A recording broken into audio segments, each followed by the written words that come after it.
You know that feeling when you get help from a totally unexpected place? Well, today we're going to dive into a concept that gives a name to that feeling, and it might just change how you see the world of support all around you. It's called Supportance. So, it all kind of starts with this image right here. Just two women on a beach holding up a big empty picture frame. Looks pretty ordinary, doesn't it? But what if I told you this simple scene holds the key to a really powerful new idea about how we help each other? The real question here is, what does this act of carrying a frame together really tell us? Because it's about more than just teamwork. It points to this huge potential for support that exists everywhere in our social world, often unnoticed. To really get what Supportance is all about, we have to go back to where the idea came from. It started with a kind of puzzle. How can we find a better way, a new unit of analysis, to understand our incredibly complex social lives? The author, Oliver Ding, was working in a field called ecological psychology. Now, this field is fantastic at explaining how we interact with the physical world. You see a chair, you know it's for sitting. But he wanted to take that same clear logic and apply it to the messy social world. And to do that, he knew he needed a whole new building block. And he found his inspiration in the work of the psychologist James J. Gibson, who came up with this really famous concept called affordance. In this classic quote, Gibson explains that a flat, solid surface affords support. Basically, you can stand on it, you can walk on it. The environment itself offers you possibilities for action. Simple enough, right? But here it is. This is the aha moment. The author zoomed in on that one single word, support. And it just clicked. He realized he could take this idea that the physical ground affords support and apply it not just to the ground we walk on, but to our social ground as well. And that one little spark led to this whole new way of thinking. So let's break it down and define exactly what supportance is. Okay, so here's the core idea. Supportance is all about the potential for support that exists in our social environment. It's not the help you're actively getting right now, but all the help that is possible to get. You can think of it like this invisible network of opportunities for support that's always around us. You can see how this builds directly on Gibson's original idea, right? Affordance is what the physical environment offers you. A chair affords sitting. Supportance is what the social environment offers. A friend can offer advice, an organization can offer resources. It's that really crucial shift from the physical world to the social one.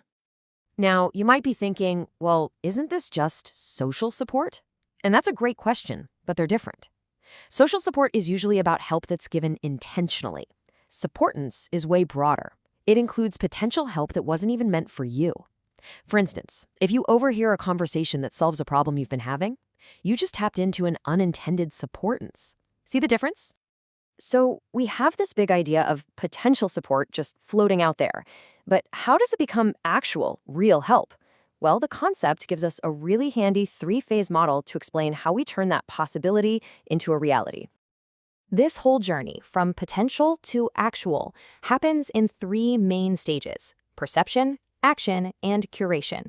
Just think of it like a cycle. You see the possibility, you act on it, and then you make sense of what happened. Everything starts with perception. You can't use support if you don't even know it's there. So we can ask a few things here. First, presence. Is the support nearby, like a colleague in the next cubicle, or is it remote, like some expert in an online forum? Then, intention. Is it an obvious offer of help, or is it totally unintended?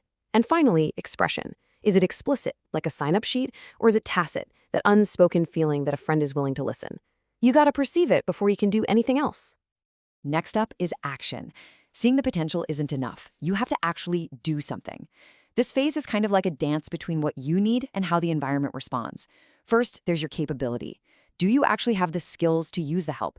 Then there's mediation. Are you going to be direct and just ask for it, or maybe indirect and just observe? And this one is huge, your attitude. Are you open and inviting collaboration, or are you maybe defensive, pushing away the very support you need? Your actions here really do determine the outcome.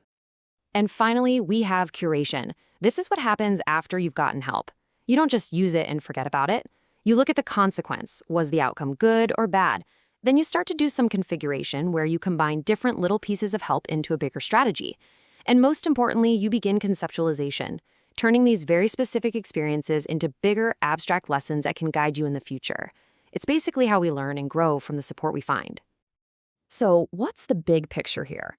We've got this new term, this three-part model, But why does this idea of supportance actually matter in the real world? This quote from the author really gets to the heart of it.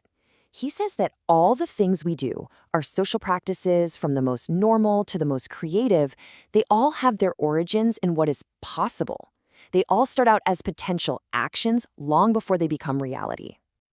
And that's really the ultimate takeaway. Affordance helps us see all the possibilities in our physical world.